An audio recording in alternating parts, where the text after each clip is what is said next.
Hello and welcome back. This is video number 6 and we're going to dive into the Facebook Pixel and talk about the different variables and settings, which according to Facebook is also known as standard events.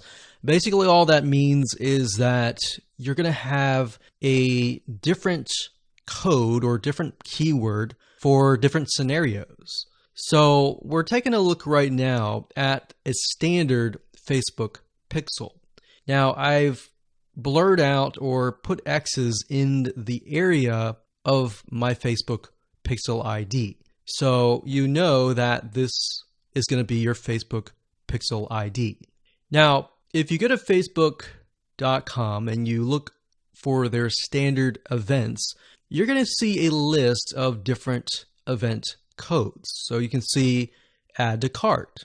This can track anytime somebody adds an item to the cart. So if you're selling maybe physical items or e-commerce or even digital items and they add it to the cart, you want to use the standard event code here. And what that means is you are going to take this code and put it in your Pixel code, and then you're going to put that code on that page.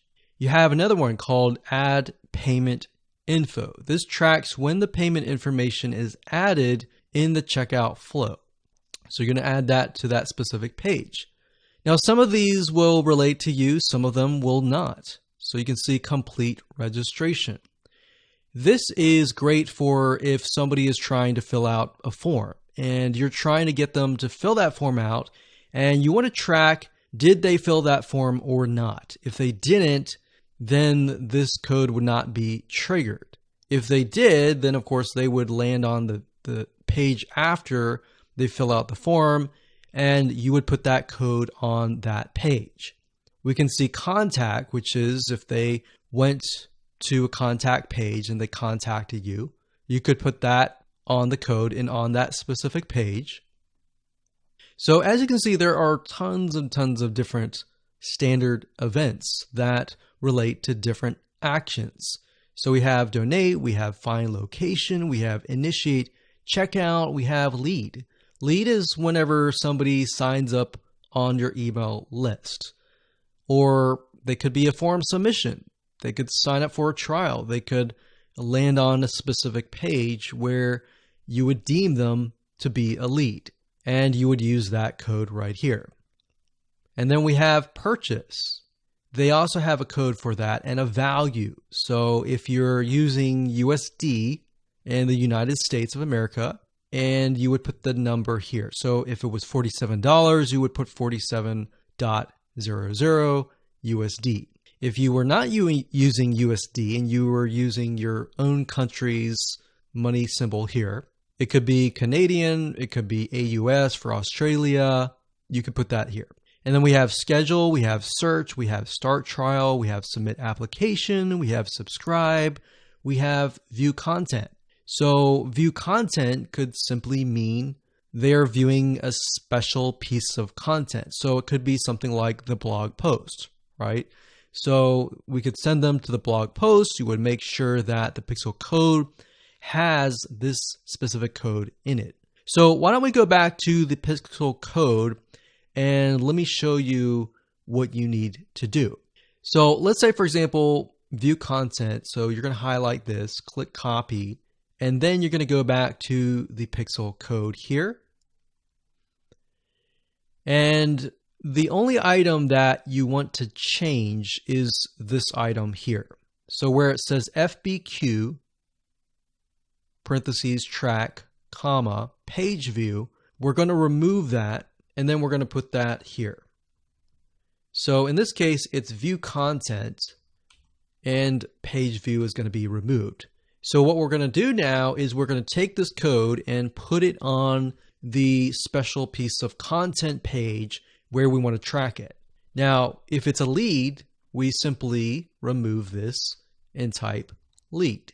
Now, when you run your Facebook ad campaign, what's going to happen is in the campaign, you'll see these keywords. So you can also put your own keyword as well. And it's going to tell you the keywords, how many people visited it, and all that. And you yourself will know, okay, so this many people out of 100 people came, 10 people, 10% became a lead. So you'll see leads 10. And that will give you an idea of what is actually converting. So let's do something else. Let's go back up here and let's do purchase. So we're going to copy this. We're going to go back here. And instead of a lead, we're going to copy and paste this here. This is track purchase value.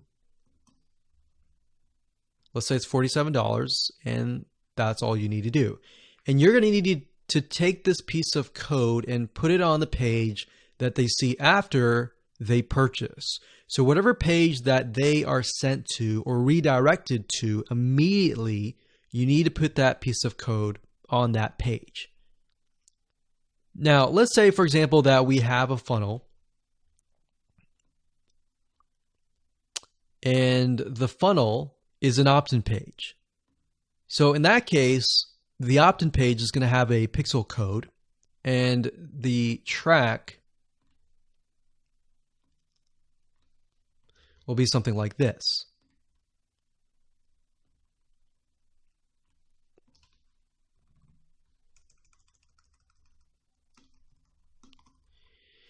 So the opt-in page could be a page view or view content, and then the next page after that, if they subscribe, could be a lead.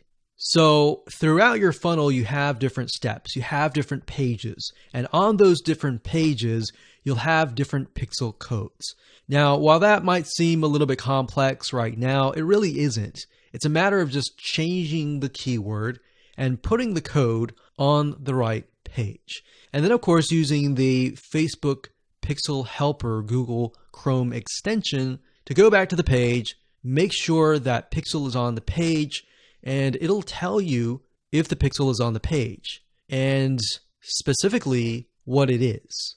So if it's a lead, it'll show a lead. If it's a purchase, it'll show a purchase. And it really is quite easy once you get the hang of it. So with that said, let's move on to the next video.